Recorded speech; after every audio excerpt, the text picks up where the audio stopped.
So, Hare Krishna. So, everyone speaks in English, you'll translate, or what do we do? Who doesn't understand English? Anyone? Okay. Sounds like everyone is okay. Okay. That's very good. Because I don't speak any Russian. So. Yeah, spasibo. Da and yet. That's it. Yeah. You know the old joke about Americans? Language abilities? Like, if you speak 2 languages, what's the word for that in English? Bilingual.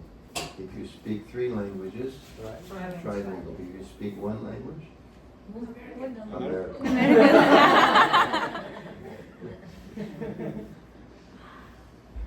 It's not so true these days, but my generation it was very true. Yeah. So I was going to read from a verse in Bhagavad Gita. Right, there's no sign, right? We just choose them. Yes. So this is a verse from the 10th chapter of Bhagavad Gita. Very next verse, 10:7. So Krishna is speaking. He says, I'll read the verse and then the Sanskrit, then the translation, and then part of the purport. So the Lord says, Etam vibhutim yogam cha mama yo veti tattvaha so vikalpini yogena yujate nata samshayaha. Translation.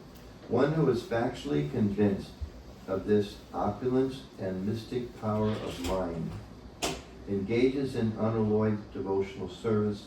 Of this there is no doubt. So maybe everybody can repeat this. Nice verse. One who is factually convinced One who is actually convinced of this opulence and mystic power of mind of this opulence and mystic power of mind engages in unalloyed devotional service. engages in unalloyed devotional service. Of this there is no doubt. Of this there is no doubt. So this is one of those kind of secrets to devotional service, because sometimes we're thinking, how can I be serious in my spiritual life? How can I focus my mind on spiritual practice? How can I not be disturbed by so many things in the material world? How can I become one-pointed? So Krishna here is telling us, when we're factually convinced of his opulence and his mystic power, then one engages in unalloyed devotional service, just totally fixed devotional service. And he says of this there's no doubt. That's strong. So he's not only saying it, he's saying there's no doubt about it. So Krishna's really reaffirming. So Prabhupada's purport. The highest summit of spiritual perfection is knowledge of the Supreme Personality of Godhead. Unless one is firmly convinced. So here in the text, Krishna says factually convinced. Prabhupada says firmly convinced. So a little different, but similar. Unless one is firmly convinced of the different opulences of the Supreme Lord, he cannot engage in devotional service. Generally, people know that God is great, but they do not know in detail how God is great. Here are the details. If one knows factually how God is great, then naturally he becomes a surrendered soul and engages himself in the devotional service of the Lord. When one factually knows the opulences of the Supreme, there is no alternative but to surrender to him. This factual knowledge can be known from the descriptions in Srimad Bhagavatam and Bhagavad Gita and similar literatures. Then I'll skip one paragraph and just go to the end. These are some of the opulences of the Supreme Lord. When one is firmly convinced of them, he accepts Krishna with great faith and without any doubt, and he engages in devotional service. All this particular knowledge is required in order to increase one's interest in the loving devotional service of the Lord. One should not neglect to understand fully how great Krishna is, for by knowing the greatness of Krishna, one will be able to be fixed in sincere devotional service. Namo Om Vishnu Padaya Krishna Prasthaya Bhutale Srimati Bhakti Vinaya Swami Nidhi Namaste Saraswati Devi Gauravani Chare Nirvishesha Shundari Bhakti.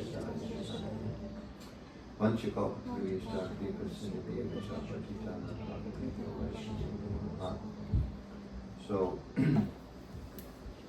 just like on the way over, Govinda Prabhu was showing me different mythological monsters, I think was a description that he was using. All kinds of Japanese figures and things like that. So I was asking him, well, what about Trinavarta? Do you know Trinavarta? So he looked up Trinavarta. Oh yeah, he's the wind demon. And then he showed me, you know this one is, oh yeah, that's Aghasura. He opened his mouth as tall as a mountain and fishy smells were coming out. So gradually Govinda Prabhu, as he started to recite the different demons that Krishna had killed during his appearance here, Govinda became more and more interested in the demons that Krishna killed and less interested in the demons that other people had conjured up. He came up to make sure we weren't telling lies about him. Yes, Govinda, only telling the truth. So, so this is just one example. We live in a world, you're all living here in Chicago. It's a very fast-paced city. Materialistic city. People are, racing down the freeway and trying to make a lot of money and be successful in so many ways. And you go downtown right on the weekend. What's a big silver thing? You can go look at the big ball. The bean. What's it called? The bean. They call it cloud sometimes. It's either bean or cloud. The bean. The bean. Yeah. The one that Sorry. Nobody can pronounce it. Bean. Yeah, that's okay. I wouldn't have, yeah. Or the cloud. The bean of the cloud, yeah. So you go downtown to look at the bean, right? And you look at the bean for a while. You take a picture of yourself in the bean. And then you go, okay, what's next? Right? And then you go on, maybe you pay, I don't know, $10, $20, you ride on the boat. Right? You go on the boat, okay, what's next? Okay, well, let's go eat dinner. Okay, eat dinner. Okay, what's next? What's next? What's next? Right? And then you go home because you're tired. And you get up the next day. What's next? So, because we're all looking for something. When I was younger, there was one band, I don't know if they were ever famous in eastern parts of the world, but named Moody Blues. You ever heard of that group, Moody Blues? Yeah. They had one very nice song, I remember when I was in high school, said, the lyrics were, we're all looking for someone. That was kind of the chorus. And they had a couple lines about, I remember there was one just stuck in my brain. Livingston, he went and explored Africa, right? So they had a story. They said, Dr. Livingston, we presume, stepping out of the jungle gloom into the midday sun. What did you see there? Did you stand a while and stare? And then they go back to the chorus, we're all looking for someone. And then he goes to some other famous person, different explorers. And so this idea, we're all looking for someone. So this is actually the core message of Bhakti, that actually we're all looking. People think for someone or for something or some experience. These days there's kind of the trend now is they say, if you want to kind of stretch your money, don't buy things, buy experiences, right? So if you're like a grandmother and you have a little money for your granddaughter or, whatever, young teenager, don't buy her an expensive ring, take her to Alaska or take her, some exotic place, the French Riviera. So the experience is more important, right? So the trends, they come and go. Sometimes for a while, as if you got to buy things. Years ago in America, there was a bumper sticker one time. People like to put their philosophy on bumper stickers in their cars, right? So there was a bumper sticker that said, whoever dies with the most toys wins. Whoever dies with the most toys wins. So gather as much things as you can, and when you die, if you have a lot, then you won. Right? So things sometimes. What's that? Yeah, get more and more and more, and then you die, and it's all over. So sometimes they say you need things. Other times they say you need experiences. The Bhakti philosophy 5,000 years ago, we understand according to the tradition, Krishna said, no, what you really need is a relationship. Of course, I think this rings true. My experience is, as a soul in a man's body and being a grahasta for many years and teaching different kind of seminars, I think this sometimes is a little easier for those of you in women's bodies than men's bodies. I think I never heard the word relationship until I got married. And then it became a very popular word, right? Relationship. I think women are more in tune to this idea we need relationships. Men are kind of sometimes the rugged individualist or whatever. But actually it's the nature of the soul. We're all looking for something. We're all looking for someone. And we live in a world that's very expert at marketing. So they're always telling you that I have that thing. What you're really looking for, you come and you buy. At our shopping mall has the best stores, right? You go to big signs and things, right?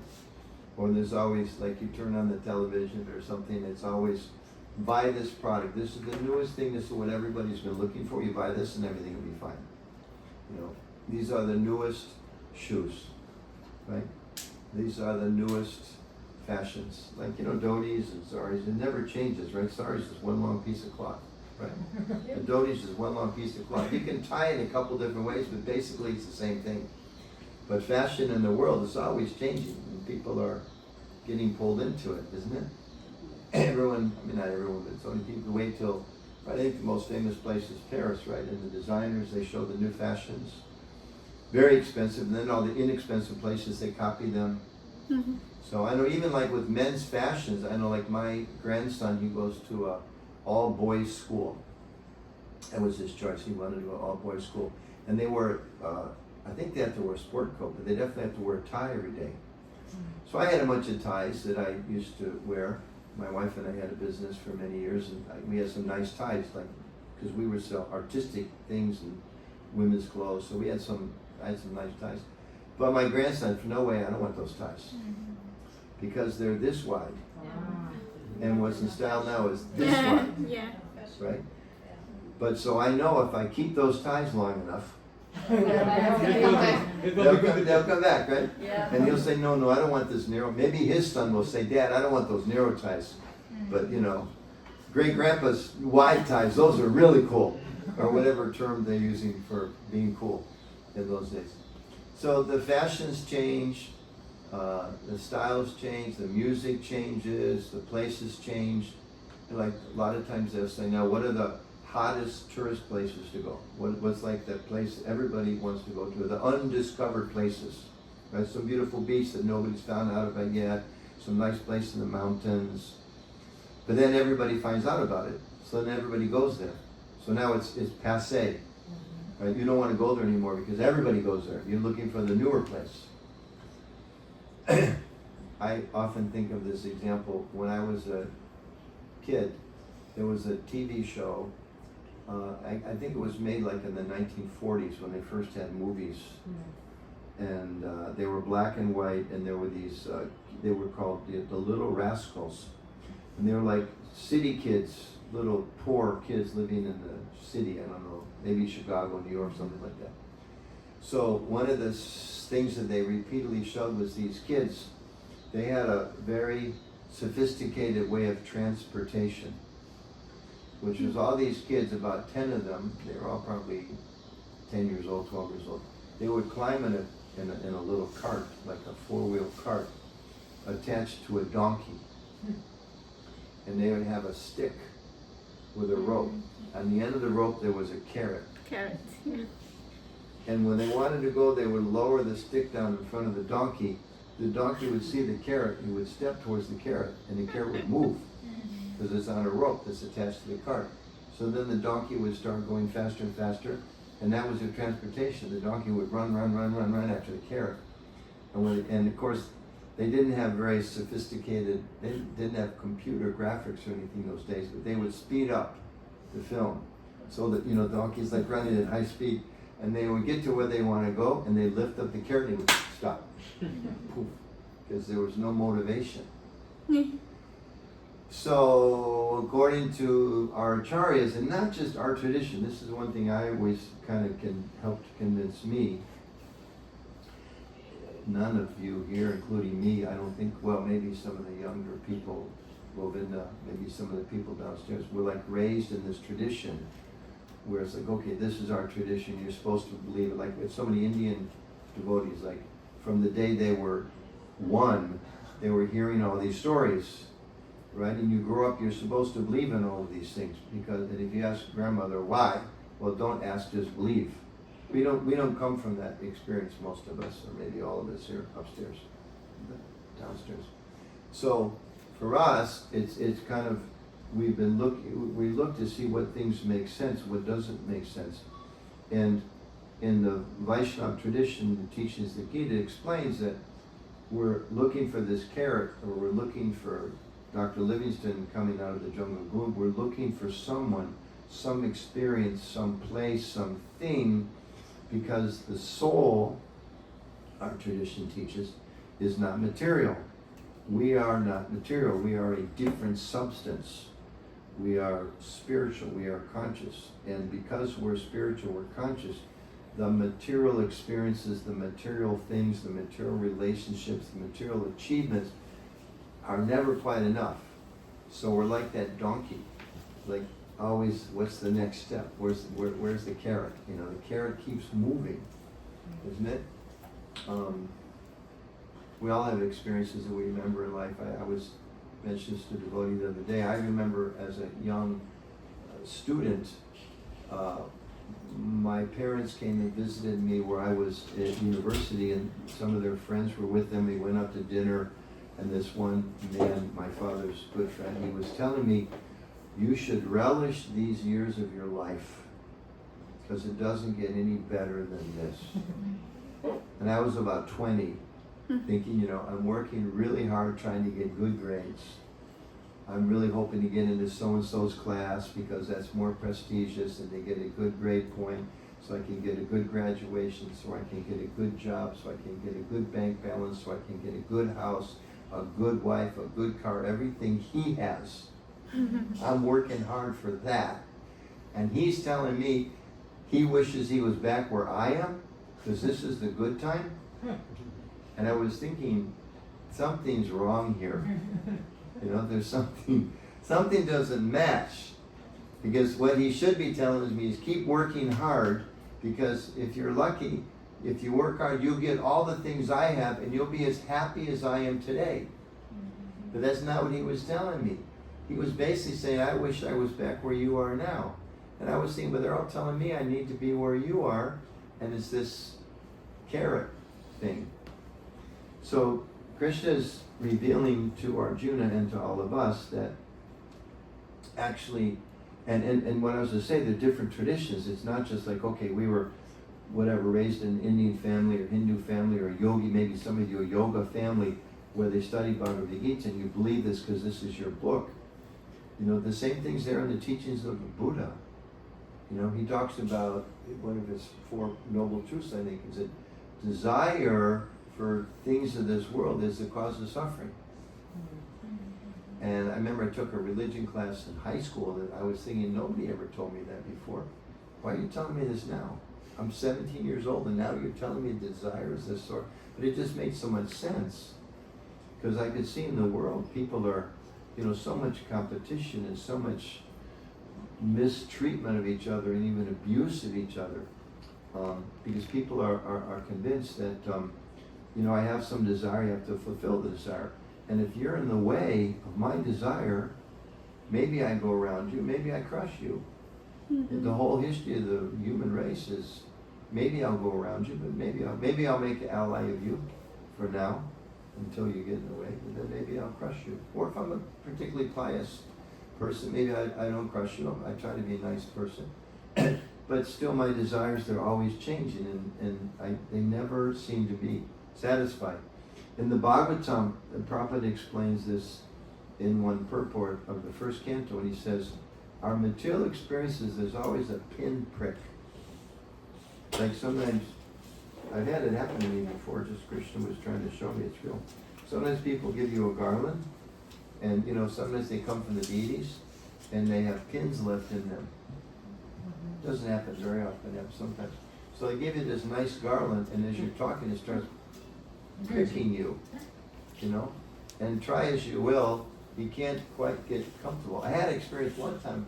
I was sitting in some chair, and they had thought, well, it's an old fabric or something, so we're going to put some new cloth on the top, which they pinned on it.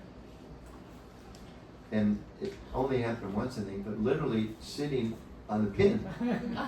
You know, and you're talking to a big crowd of people, you don't want to make a big scene. But, you know, like, I can't move, because if I move, I hit the pin, you know? And no matter how hard you try, there's something not right.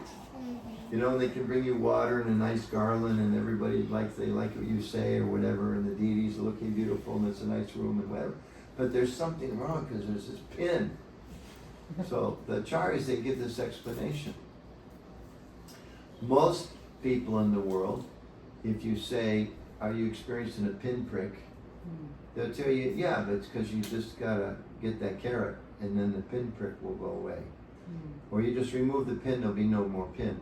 You know, that I just have to get my car fixed, and then everything will be fine. Or I just have to, you know, I have some friends, devotee friends, they live in Toronto, Canada, a young couple, and they bought a nice townhouse, kind of like this, and it was new when they bought it, and Canada's cold, right? It's a cold place. And remind me later, I'll tell my Russian, Finland joke. Everybody might like it. Yeah, so Canada's a cold place, and winter came, and their house was really cold, and they couldn't figure out why the house was so cold. They found out that the construction people, they didn't put any insulation in the walls. And I think it's 3-story, maybe 4 stories. It wasn't like they missed one place. The whole thing, there's no, in Toronto, Canada, no insulation. So you buy a really nice house, they're making very heavy payments. You know, you get, she works, he works, you gotta save your money, we can't buy this because we gotta pay for the house and this, and you get this really nice house, but they didn't put the insulation in. And it's not just that one house and that one couple, that one time something went wrong. It's not like that. I had a job one summer, and I worked in a car factory, and I saw them like sabotage it was tractor factory. They were like sabotage. The employees were so unhappy. They were like sabotaging the things they were building. I was thinking, yeah, but some farmer out in the middle of Nebraska or Kansas, he buys that, you know, he mortgages his house, he puts his whole life on the line to raise enough money to buy that tractor, which doesn't work, or there's something's going to break down because another person was so angry. So he's thinking, I'm just going to get the tractor and everything will be okay. Or they're this couple, of course they're devotees, but other people think, we just get the house and everything will be okay. No, but the insulation's not in the house, you know. So the carrot, as soon as I get I'll get the insulation fixed, but now it's the roof, and now it's the plumbing, and now you know, or I just have to get out of high school. No, you have to get a degree, or you have to, no, as soon as I get a good job, okay, but I don't like the job. As soon as I transfer to that company, okay, but I don't like the boss. So as soon as I get to that boss, you know, meanwhile time is ticking by, and we're generally chasing after many things. So Krishna in this verse is saying, one who's convinced that whatever, as he explains other places in Gita, whatever beauty we see in this world is it's a reflection of his beauty. We're all attracted to beautiful things, you know. We're all attracted to powerful things, you know, whatever, some form of power. We're all attracted to knowledge, the different opulences in the sky. So whatever it is we find that we're attracted to in this world, Krishna is explaining to Arjuna. It all comes from me. It's all, and he says later that it's actually just a spark of his splendor. He has so much splendor, so much opulence that whatever we see here is just a spark of his splendor. It's a tiny insignificant thing. So then he's saying, when we're convinced of that actually everything is coming from Krishna, that he is the most beautiful person. Like I was looking during the kirtan, this picture of Krishna and Arjuna. If you look, Arjuna's fighting the war, but what's he looking at? Krishna. He's looking at Krishna. Because he knows, for one thing, I don't stand a chance without Krishna. And he knows, I wouldn't even be here except you convinced me to do this. So I'm completely dependent upon you. I'm going to do it for you. And as you told me later in the Gita, you may be successful, you may fail, but Krishna says do it for him out of devotion. Everything will be successful. And then I looked on this side, and there's Krishna with his beautiful smile, different style of painting, but he's playing his flute in this with his head nicely decorated, his peacock feather in his hair. And we understand from the Shastra, he's just basically saying, so when are you guys going to give up with the carrot? Right? Enough of this carrot stuff. Why don't you come back to my realm? But as he explains here, we are still thinking, yeah, but. Like I remember when my son was, I don't know, 12 or 13 or 14. And whatever we would tell him, he would say, yeah, but. Like, can you wash the dishes? Yeah, but later after this, Can you clean your room? Yeah, but how about your homework now? Yeah, but, yeah, I will do it, but. Right? So, our Vaishnava philosophy explains that we're all yabbits. Right? Like there's rabbits, we're yabbits. Right? Which is, I surrender to you, Krishna, but, I'm still thinking, when you get this new job, everything will be okay. Or I'm still thinking when I make a little bit more money, everything will be okay. Or I'm still thinking, whatever. I'm still thinking that I'm not really convinced that you really care enough about me that by surrendering to you, I'll be happy. I'm not convinced. I'm not really convinced that when I go back to the spiritual world, it's not just going to be you and Radharani and your friends having a good time and I'm in the corner. I've been to those kind of parties, right? Anybody been to that kind of party? Everybody's having a good time. You're just in the corner wondering what's this all about. Right? We experience that, right? Yeah, definitely. We don't want to be left out. So maybe I can make it here on my own, right? But we keep trying to make it here on our own. And the world has a lot of nice things. This is a beautiful home, and I got driven over in a very nice car, and I'm sure later there'll be nice dinner, I think. Yes. Right? Probably, music, and we have nice cameras and phones and so many things. But there's always something missing. That's the pinprick. And that's where materialistic people, we should try to understand they're all spirit souls. We're all part and parcel of Krishna, according to our acharyas, our scripture, our teaching. We're all part and parcel of Krishna. But some of us are honest enough with ourselves, brave enough to speak truth to ourselves, to say, there's something not quite right. And what is it? And why is it? And where is it? And we've all had experience that sometimes if you try to share that with friends or family, some people look at you like, are you crazy? Have you been drinking too much or taking too many drugs, or do you hang out with those Krishna people too much or whatever? Or you go to church? Why do you go to church? My God, why do you go to church? So because their sense is, I just need a little bit more of this world. But when one gets a little mercy or gift from spiritually advanced people, or enough experience in life, we start thinking, it doesn't all seem to work out right. Is there another option? Is there maybe some other way? And that's when we realize, well, wait a minute, Buddha talked about some pretty profound things in India, 3,000 years ago. And then you come across the Bhagavad Gita, it's like, whoa, this is different, but it's pretty similar 5,000 years ago. And then Muhammad, 1,100 years ago, 1,300, it's like a whole different environment, a whole different culture. But it seems to be like this similar message in Jesus 2,000 years ago in the Middle East. And, it's like all these great people, and within the tradition, so many saintly people saying similar things, saying that, wake up, everybody, wake up. You're missing out. It's kind of like, but the example is given that someone who has amnesia, right? The Bible even has a story like that, doesn't it? Where, we talked about it before. The prodigal son who goes away from their father's kingdom, and they were nicely all happy, but they just had this like rebellious streak. Let me try something different. So they go away. And then after some time he realizes, wow, I'd be so much happier back where I came from. It was much better back there. Why did I make this dumb mistake? So that message is there that we have this ability, we have this choice. And right now, I mean, I can say for myself, it's kind of like, okay, Krishna, yeah, but, well, okay, Krishna, yeah, but, okay, yeah, but, etc. I'm not so fixed, as Prabhupada says, firmly fixed in Krishna consciousness. But Krishna's explaining the secret. If we actually become convinced, factually convinced of his opulences, of how whatever beauty we're attracted into this world is just a reflection of Krishna's beauty. Whatever relationships we're looking for in this world, we're actually looking for that relationship with Krishna. Whatever opulence we're attracted to in this world, it's actually there in its full in the spiritual realm.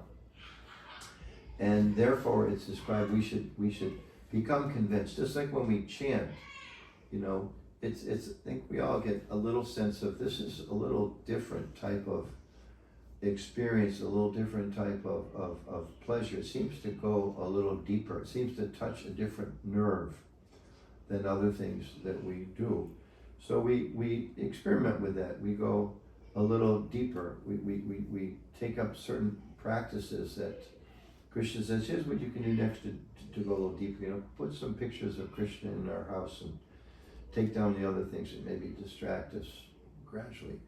I still have a picture of the Venice Canal in my office because I like it. Krishna is not in that picture, but I like that picture. And I don't know if I'm ever going to take down that picture. It's not an evil thing in the Venice Canal, but it's not directly Krishna, but I like it, so that's okay. So, but gradually kind of Krishnaizing what we have, spiritualizing our diet, spiritualizing the music we listen to, and slowly, as he says here, we become more and more convinced of his opulence, of who he is, of what our relationship is with him. And as we do that, it probably describes, I think it's an Upanishadamrita, for every one step we take towards Krishna, he takes 10 steps towards us, which is pretty phenomenal. I mean, if you just think about it, who would you ever met? It may be your mother, outside of your mother, maybe your father, but who has ever taken 10 steps for you for every one step you took for them? No business partner, no airline when you go to buy a ticket or something like that. Your boss doesn't do that. Your neighbor doesn't do that. Every time you take one step, they take 10. Nobody would do that in material world because nobody has enough to give away. You can't give away 10 to 1. You'd be poverty stricken. But Krishna has so much. You take one, I'll give you 10. You take one, I'll give you 10. So that's the insights that are given by our teachers and our acharyas. In this particular verse, Krishna is again giving the secret away. The way to be really, really strongly fixed in spiritual life and not distracted so much by other things is by knowing and learning how much we have to gain. And then the other things just is we don't even mind. It's just they're kind of insignificant. That's the vision of those that are really spiritually advanced. They don't condemn this world. I was just reading the other day, Prabhupada said, we don't condemn this world. We use everything in Krishna's service. But the desire to try to enjoy anything without directly connecting with Krishna just fades. It's kind of like if I was really hungry and I said, Yonana, do you have anything to eat? He said, I just got a cracker. I said, okay, I'm hungry. Give me that cracker. I start eating the cracker. And then some of the other devotees start walking in with the feast that they brought from home. And I was an example, there's borscht, and there's lasagna, and there's fresh salad, and there's, sabji, and there's rice. And I take the cracker and I go, nice cracker, but I think I'll go for the lasagna. So that's what we're trying to do. We're trying to go for the lasagna. I like borscht, so we're trying to go for the borscht, like that. So that's the gift that's given to us, so we're fortunate. And like that Moody Blues song, we're all looking for someone, but we don't know who it is. Right? We're all looking for someone, we're all looking for someone, but Krishna says, hey, it's me. So we're trying to be convinced, is it really you? Are you that long lost friend? Are you that person that actually cares about me? Are you that person actually I can be with and never again? I can remember in 7th grade, right? 7th grade, maybe these days it's 2nd grade, but in my generation, 7th grade is when boys started having girlfriends and vice versa. And I can remember just observing in the playground. These guys are boyfriend and girlfriend, and they're holding hands until a cuter guy walks up and she lets go of his hand. I remember seeing that. In 7th grade, you're 12. And even then thinking, it's kind of yucky, you know? There's something wrong here. You say you have some affection, maybe, I don't know if they at that age told each other they love each other, but I like you until I find something better. I don't want somebody to like me until they find something better. I mean, that hurts, doesn't it? I don't want to be rejected and rejected and rejected, but we live in a world of being rejected. And we live in a culture which just says, well, just, you know, stiff upper lip, you know, go get another degree, you know, fill out your resume, you know, pay a few $100, somebody can help you improve your resume, just keep going. And, you know, in the material platform, yes, we have to be determined. You know, you can't just give up. You have to be a little determined. But in a deeper sense, it's like, hey, you know, is there something better than this? And Krishna's saying, yeah, there's something better. And the gurus, the acharyas, the saintly people saying there's something better. And Buddha said there's something better. Jesus said there's something better. Muhammad said there's something better. Moses said there's something better. Shanti said there's something better. And Ram said there's something better. All these really wonderful people. Sukadeva Goswami said there's something better. So, you know, let's go for it. Right? Why not? What do we got to lose? Right? And meanwhile, the nice thing about devotional service is it's like you can practice the bhakti. You don't have to really give up anything. I mean, a few things that we know didn't really make us happy anyway. I mean, I worked as a bartender. That was my last job. And, you know, it was like really exciting for about 3 weeks. It was really, you know. And after work, everyone closed down at 2 o'clock, and we all knew how to kind of cheat and get free drinks from the bar. Manager went home about 11 o'clock. They made the cook, because it was a big place, they go and they make pizza, free pizza for everybody. And they turn off the key so you could play pool for free and foosball. And it's like, wow, this is like heaven for 3 weeks. And at the end of 3 weeks, it's like, I'm going home now. You know, and the new employer's like, no, you gotta stay. No, I don't want to stay. I've done it. Been there, done, right? They say, right? Been there, done that. Been there, done that. It's not, you know, it looks really exciting, but then it's not. So that's what Krishna's saying. When you're tired, when you've had enough carrots, when you're realizing the carrots aren't sufficient, turn towards me. I'm here, and I will be able to fulfill your hankering heart. That's what he's offering. So I guess maybe, time for any questions at all? A few minutes of questions.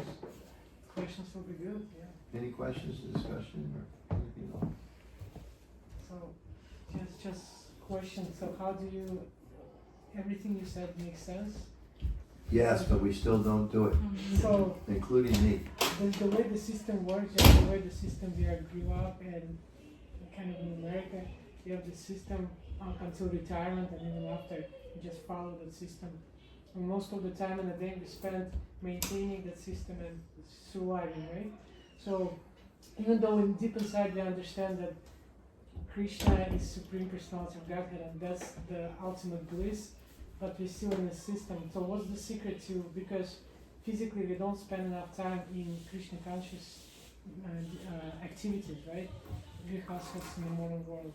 So what's the secret to get into that while maintaining your being in the system at the same time, be detached and be Krishna conscious again?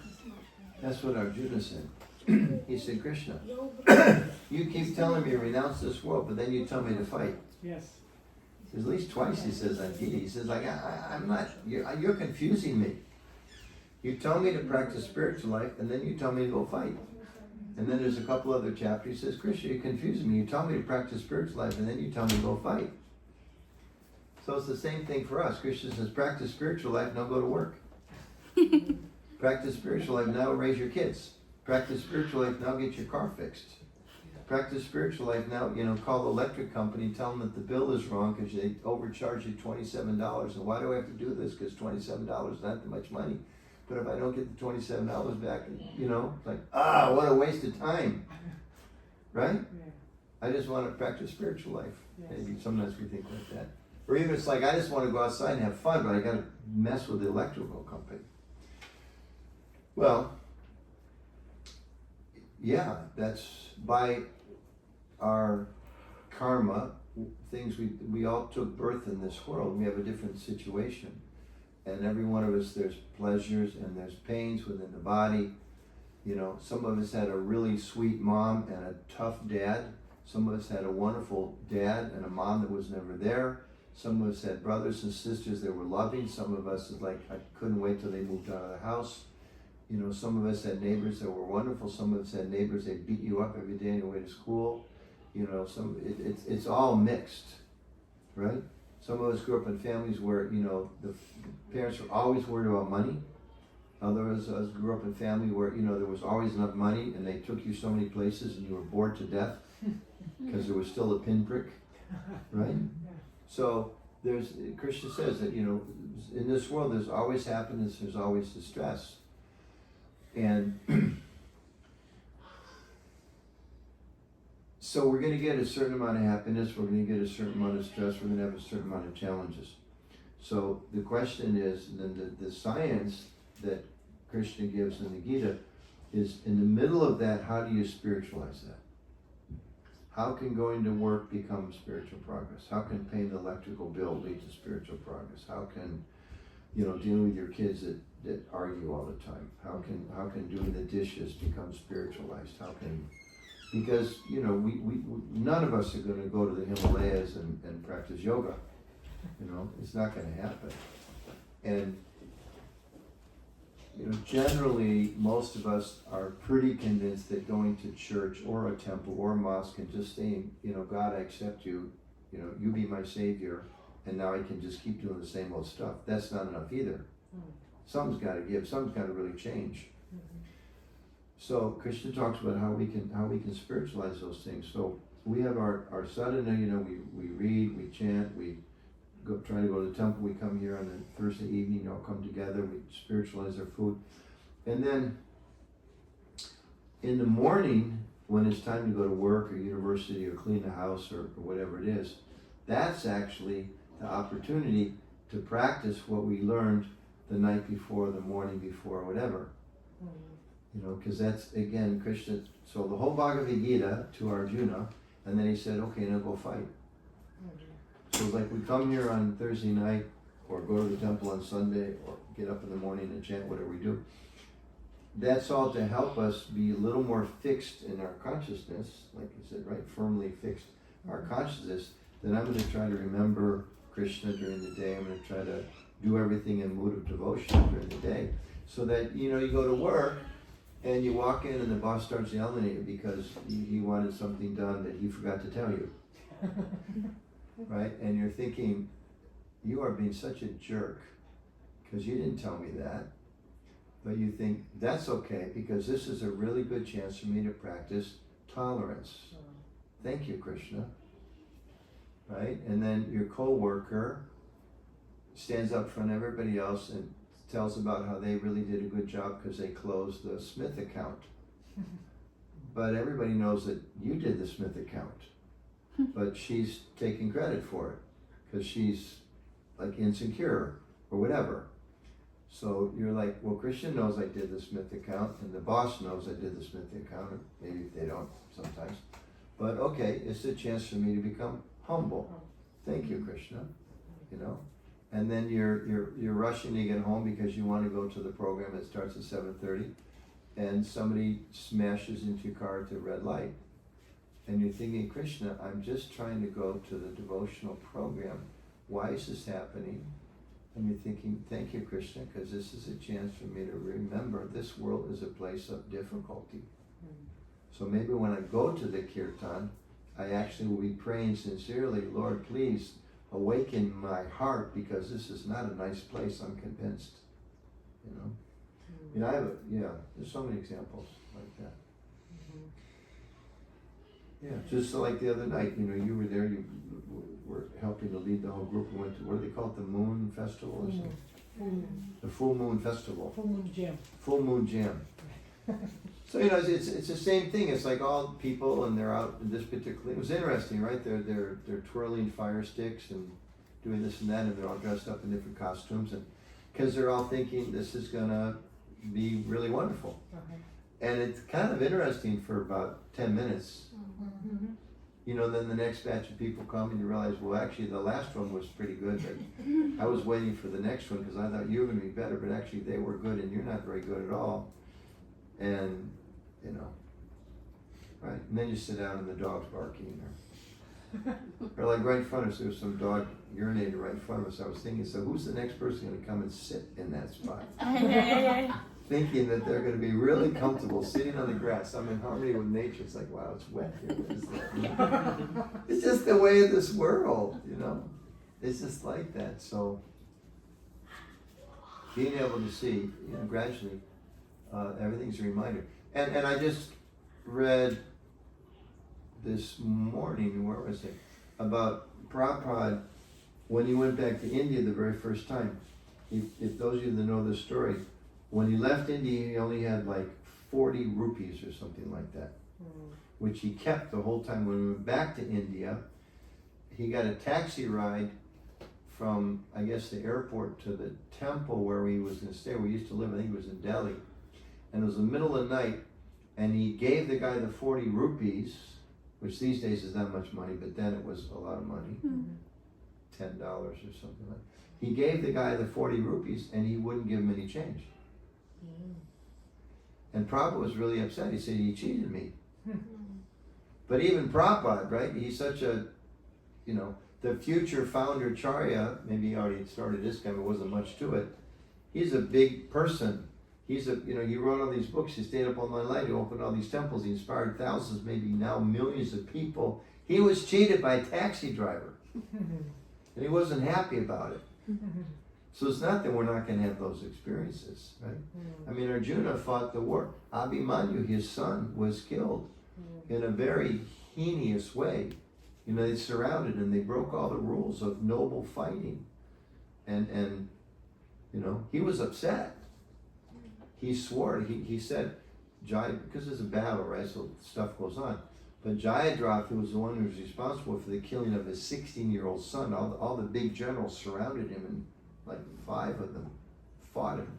He was such a great warrior. He said, I'll fight any of you alone, I'll fight. But this is against the rules of military combat that 5 of you attacking me. But they did. One of them, you know, broke his bow, one of them cut the string, one of them did this, one of that. So horrible. So he was so upset, he took a vow. The person that kind of organized the whole thing, Jayadratha, he said, I vow I will kill him tomorrow or I will take my own life. And Krishna was like, Arjuna, what are you doing? That's a stupid vow. He was really upset with him. So why did you take that vow? I'm here trying to help you win this war against these evil kings, and they just set you up.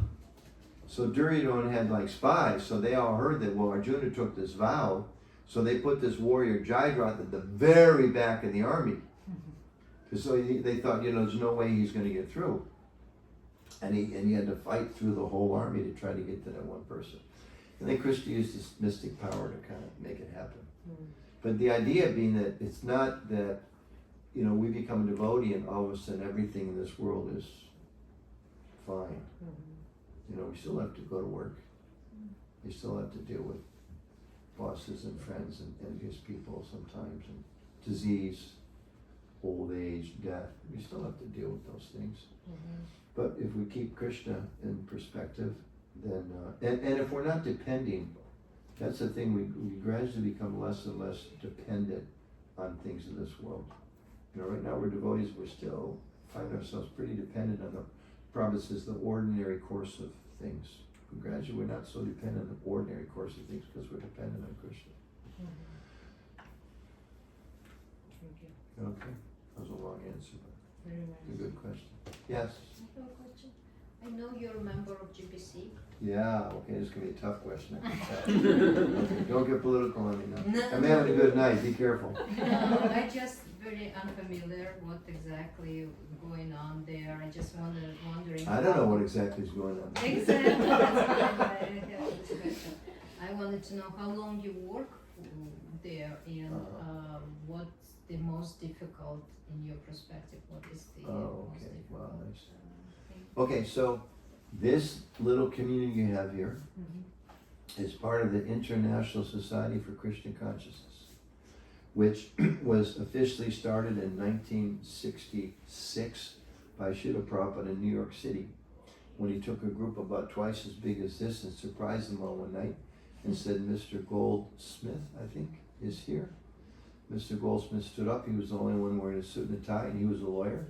And he said, I've collected all the documents. Swamiji is incorporating a religious society. And the room was mostly filled with hippies who could care less about incorporating anything. And Mr. Goldsmith stood up and read what they were going to be doing, and Prabhupada told a few people to sign, and they thought, sure, why not? They signed. That's how ISKCON started in 1965. And then Prabhupada started traveling all around the country. He went to San Francisco, then went to Montreal, and eventually went to England, and went all over Europe, went to Russia, went back to India a few times, eventually traveled around the world 11 times and created the larger ISKCON society. At the time of his passing from this world in 1977, there were about 108 temples. That's a nice number, so we kind of clung to that. I don't know if anybody ever really counted, but anyway, 108 temples. And he had initiated about 5,000 disciples. He created the Bhaktivedanta Book Trust to publish his books. And he created the GBC, or the Governing Body Commission, which he wrote in his will. He said will be the ultimate managing authority for ISKCON. So there's a history to that, which is a very important history. Prabhupada's own guru also envisioned a global movement for spreading the teachings of Lord Chaitanya. And previously, the way that these structures were organized in India generally was they had different kind of mat or spiritual communities, and there was one person at the top, and that one person was the guru, was the manager, and everything. They were like the, I don't say dictators got a negative kind of, they had responsibility. They made all the decisions, that one person. Mm-hmm. And then when that one person would pass away, die, they empower the next one, and the next one, the next. There's always one. Mm-hmm. So Prabhupada's guru, Srila Bhaktisiddhanta Saraswati Thakur, he envisioned that wasn't going to work to really, for this time, and definitely for spreading society all around the world. So he wanted his disciples to create, well, he used the same term, Governing Body Commission, I believe, it's the Governing Body. And he kind of left in his will, please do this after I'm gone. After he left, there's a complicated history, but they didn't agree to do that. They tried, it didn't work, and it split into a bunch of different Gaudiya mats. Today there's a lot of Gaudiya mats. You go to Mayapur, there's so many. So Prabhupada shared the same vision, and he also wanted to create a central ultimate managing authority. So he created the GBC in I think 1970 or 72, before he even created the BBT, and he picked, I think at that time, I'd go back and check, but I think there was 7. I think when he left there was 12, but around that number of members managing the society. And Prabhupada used to go to those meetings himself, and he would vote. And a few times he didn't like the decision, he overturned it. Like when I was a devotee, when I first became an ISKCON devotee, I went to India in 1976. I was initiated in India in 1976. And there was a big controversy because at that time, ISKCON was very young, 76, so 10, 11 years. And initially in our movement, there was a lot of young people, single, a lot of them got married, so there's a lot of grihastas in our movement. But after a certain point in time, some of the men became sannyasis, renunciates. So that, and a lot of brahmacharis, young men would join, became brahmacharis. So most of this was centered in, maybe all of it in America. I don't know how it played out in other parts of the world. But some of these sannyasis, they had gone back to India and really kind of developed a spirit of renunciation. So the GBC, under the leadership of some of those sannyasis, decided in 1976 that we want to have really focused spiritual energy and not distracted by the things of this world. So the temples should only have sannyasis and brahmacharis. So the GBC passed a rule, all the householders and all the women have to move out of the temples because they're not the real deal, as they say. We need sannyasis, we need brahmacharis. And I read something just 2 days ago, an article that Vishaka Dasi, who's the president of the Bhaktivinoda Manor in the UK, she wrote, and she had said that even some of these sannyasis were advocating, don't even preach to women. Because they said, every woman you attract in a movement, you lose one man. That was their vision, you know. So there was a big, so meanwhile, the temple presidents, most of whom were grahastas, and who had temples full of men and women, grahastas, brahmacharis, single women, and who knew at the local level, this is ridiculous. You're going to kill the movement. First, you're going to tell 3/4 of the presidents they're no longer presidents. You're going to tell half the devotees to move out of the temple. This is absurd. So they complained to Prabhupada. I don't know the exact sequence of events, but within a few days, Prabhupada overturned the decision. He told him it was wrong. He was very unhappy with it.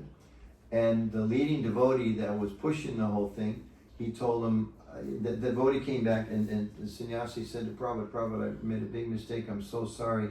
I should just go to China. And Prabhupada said, yes, that's a very good idea. You go to China. Tamal Krishna Maharaj. Are you serious? Wow. Yeah, that's how we went to China. Yeah.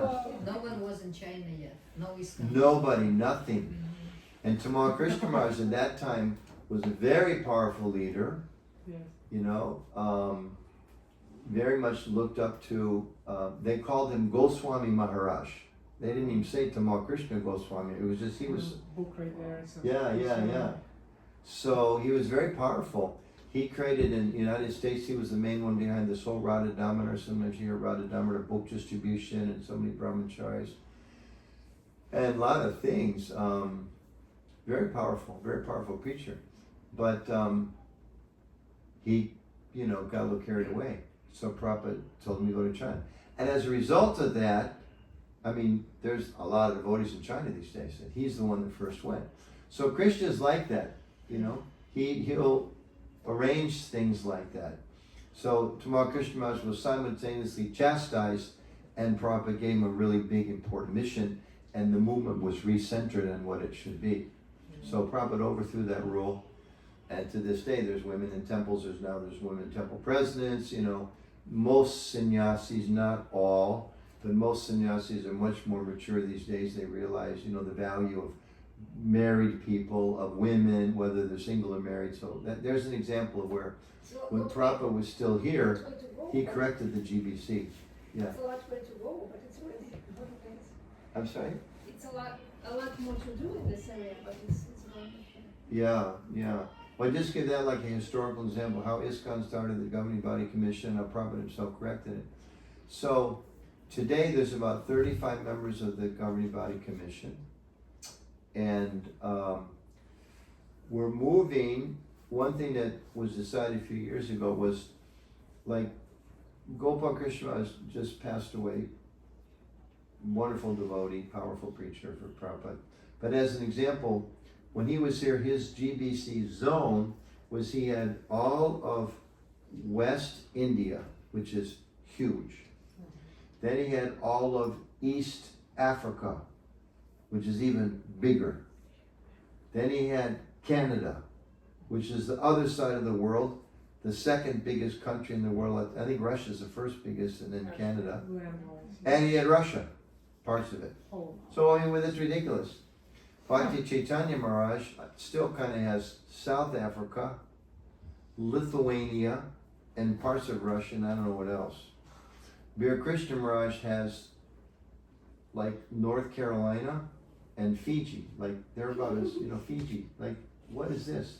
So it all kind of developed haphazard because it's, hey, there's a new temple in the Caribbean, can you take it? Sure.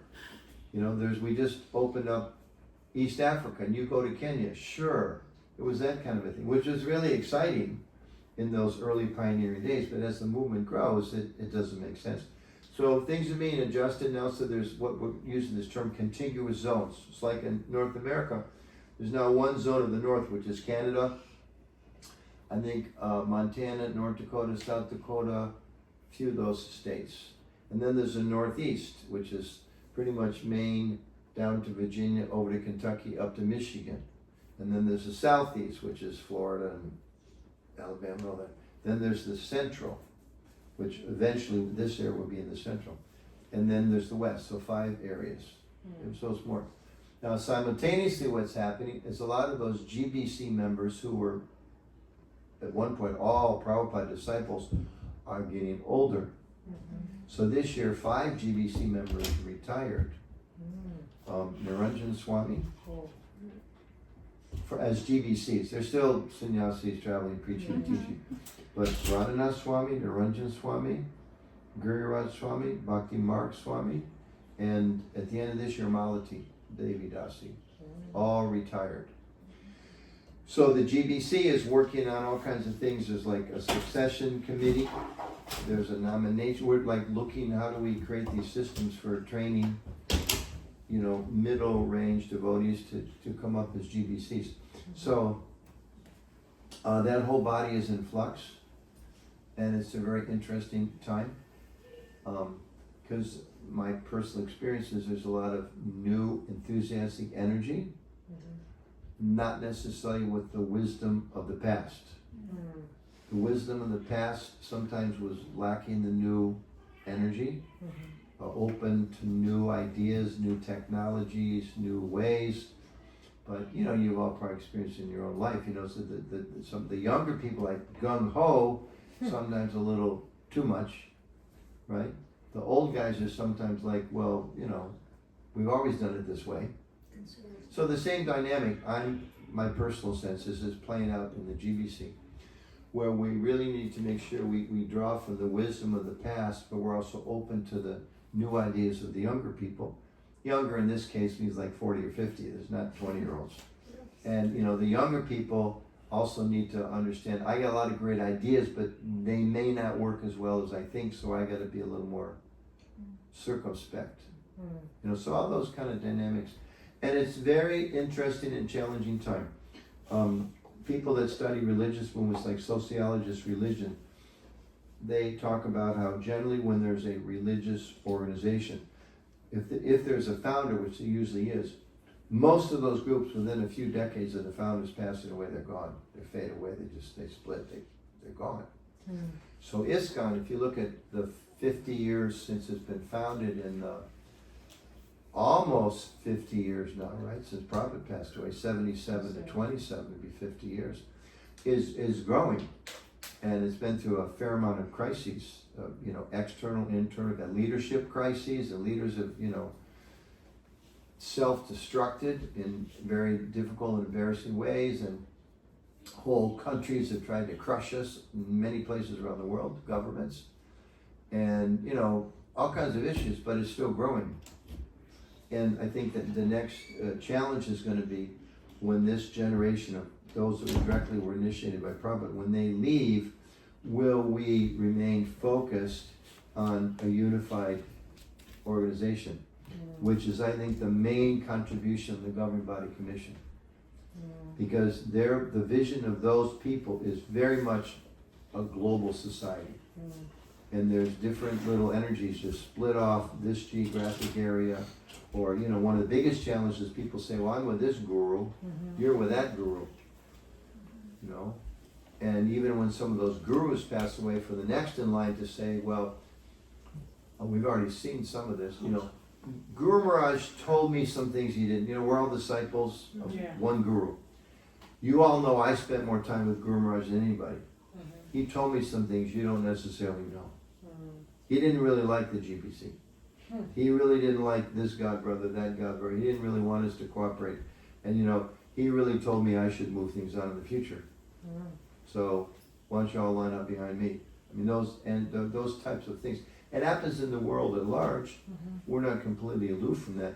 We have the spiritual knowledge, hopefully the spiritual strength to go through those trials, but it's only going to be successful if we remember that our founder Acharya wanted us to all work collectively under Governing Body Commission. It doesn't mean we agree. I mean, there's policies now I totally disagree with the GBC.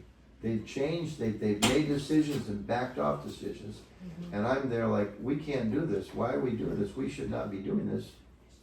But I'm a servant of the GBC, and I'm servant of Prabhupada, and I'm sure there's other people feel the same way about things that I like. Maybe they don't like, but we know we have to stay together and do the best we can for Krishna.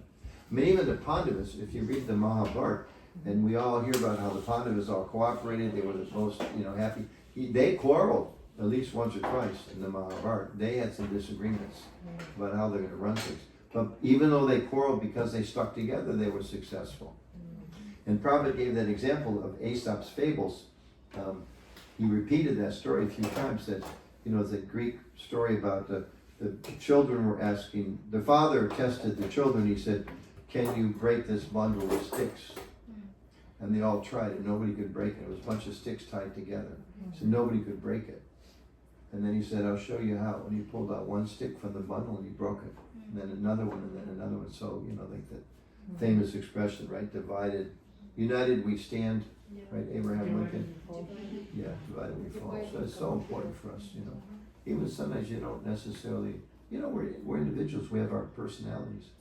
We don't necessarily get along with everybody the same. Some people are closer to, some people not so much. Some people drive us nuts. Right?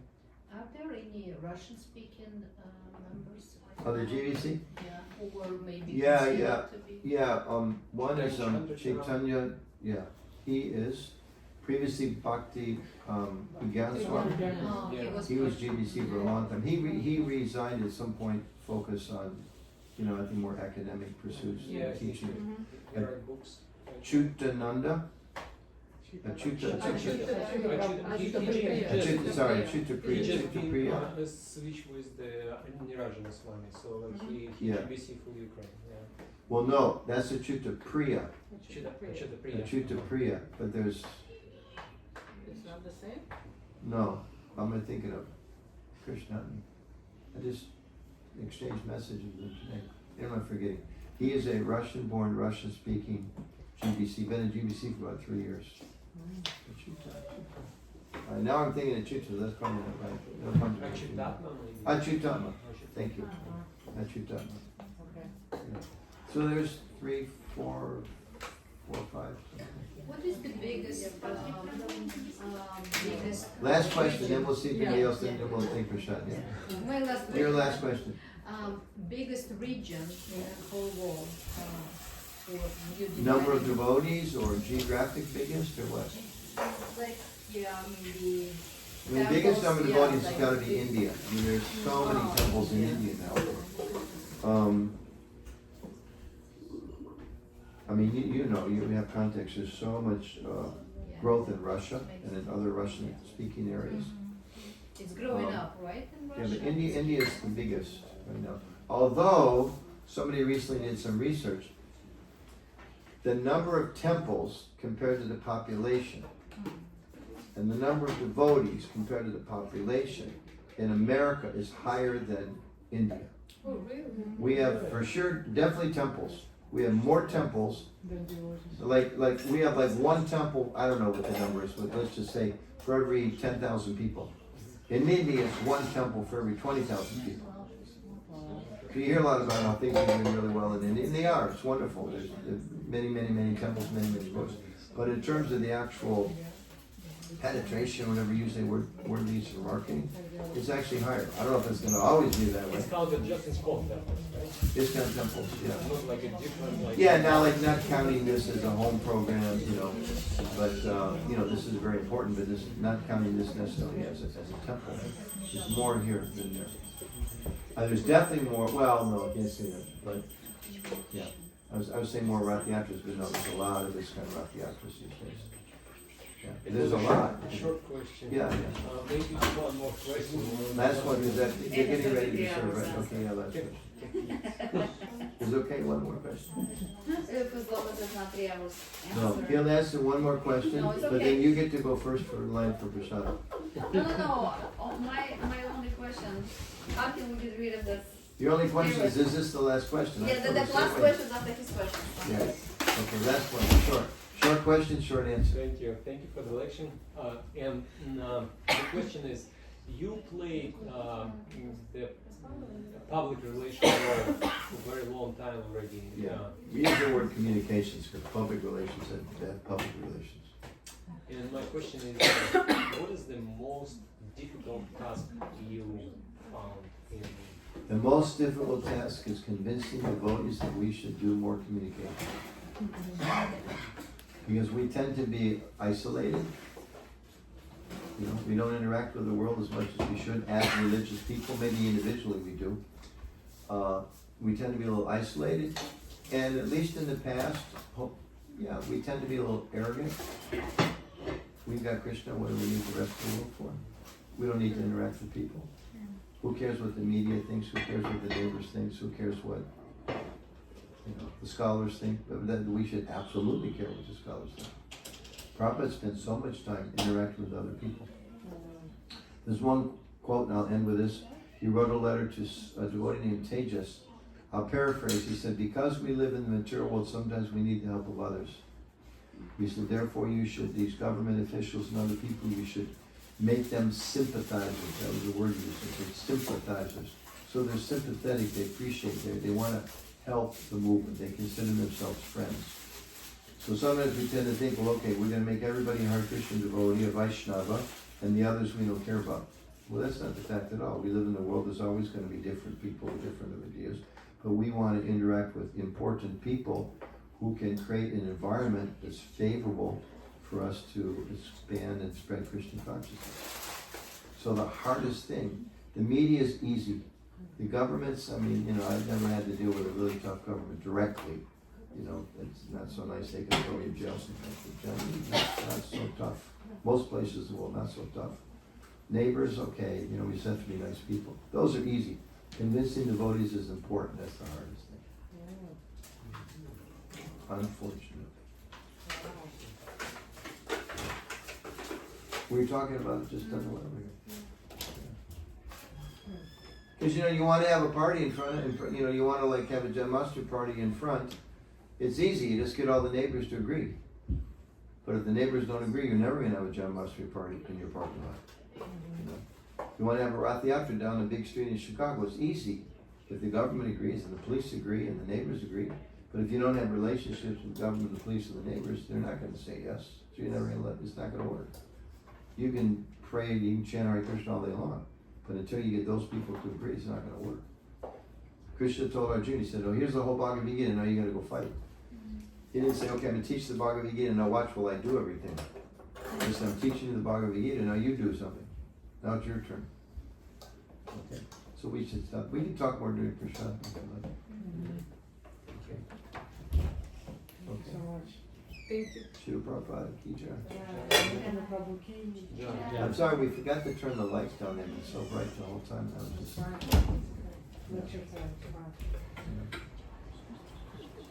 Thank you. Was that short enough? We promised us the joke. Your Russian. Oh, okay. All right, so this is That's the fun part. This is the only like Russian speaking joke I know. So maybe you've all heard it before, but right, you hadn't heard it before, had you? No. Okay, so there was how the borders of countries, they move from time to time, right? There's a war or there's a new government, so sometimes they redraw the borders. Europe, the borders change all the time. So they were going to be redrawing the line between Russia and Finland. For some reason, they had to redraw it. So they were going in this one village. The line went kind of like right down the middle of the village. So they decided, well, let's ask everybody, do you want to be in Finland or do you want to be in Russia? So they went to one man, and they said, okay, your house right in the middle. Where do you want us to put the line so you're in Finland or put the line in Russia? And he thought about it, he said, I'd like to be in Finland. They said, well, why do you want to be in Finland? You've always been Russian. Your father was Russian, your grandfather was Russian. Why would you want to be in Finland? And he said, well, when I really think about it, I just don't know if I can stand another Russian winter.